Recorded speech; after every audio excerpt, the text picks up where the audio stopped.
Il faut éviter ça, Tchanta. Je ne me ressens pas au gaillard là. Hein? Faut éviter ça. Toi, tu es malade ou quoi? Un bon matin, tu débarques chez quelqu'un, tu viens, tu dis voilà, ça c'est ton enfant. De toute façon, je ne suis pas malade. Je suis venue te déposer ton enfant. Et voici ton enfant, je suis partie. Oh, écoute, regarde, tu es venu chez moi. Tu sais comment on appelle ça? Hein? Violation de domicile.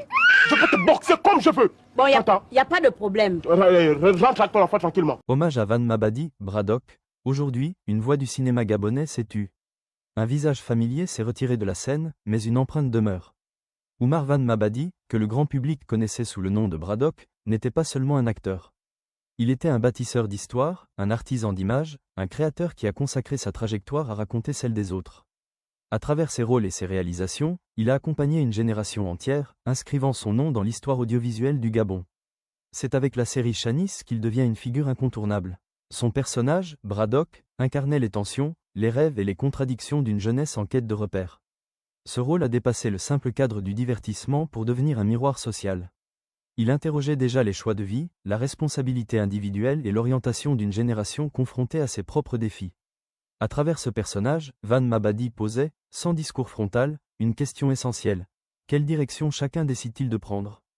Avec le court-métrage Le poids du silence, récompensé et salué pour sa profondeur, il explore les non-dits, les blessures invisibles et ces secrets qui façonnent les existences de l'intérieur. Cette œuvre révélait une sensibilité particulière à l'âme humaine, à ce qui ne se voit pas mais influence tout. En mettant en lumière la force destructrice ou libératrice du silence, il démontrait une maturité artistique qui dépassait le cadre local pour toucher à l'universel. Dans Amour ou Sentiment, il questionne la frontière fragile entre l'émotion passagère et l'engagement véritable. Le film examine les choix affectifs, la confusion des cœurs et la nécessité d'une vérité intérieure. Cette thématique résonne comme une observation lucide de son époque, marquée par la rapidité des décisions et la superficialité des engagements. À travers cette œuvre, il invitait à distinguer ce qui relève de l'instant et ce qui engage durablement une vie. Le pacte de l'amour approfondit encore cette réflexion en mettant en scène la notion de promesse, de fidélité et de responsabilité. Derrière l'intrigue, se dessine une interrogation plus vaste sur la parole donnée et les conséquences des choix assumés. Chaque pacte engage, chaque décision oriente une destinée. Ce film illustre une constante dans son travail, replacer l'être humain face à ses engagements fondamentaux. Même dans Vacances à plein ciel, œuvre plus légère en apparence, il rappelait que la joie et l'insouciance n'annulent pas la fragilité de l'existence. Derrière les instants de détente, se cache toujours la réalité d'une vie limitée dans le temps. Cette capacité à introduire une réflexion profonde dans des récits accessibles témoigne d'un regard attentif sur la condition humaine. À travers l'ensemble de son œuvre, Van Mabadi a raconté l'amour, le silence, l'engagement et les choix. Son parcours artistique révèle une cohérence thématique forte, interroger l'humain face à ses décisions et à sa responsabilité. Son départ rappelle avec force que la notoriété est temporaire, que la jeunesse s'efface et que la scène finit toujours par s'éteindre. La disparition d'un artiste souligne une vérité universelle. Toute vie a un terme. Cet hommage ne se limite pas à célébrer une carrière. Il invite également à la réflexion. Aux artistes, aux auteurs, aux figures publiques et à la jeunesse, son parcours rappelle que le talent est un don, mais que la destinée dépasse la reconnaissance humaine.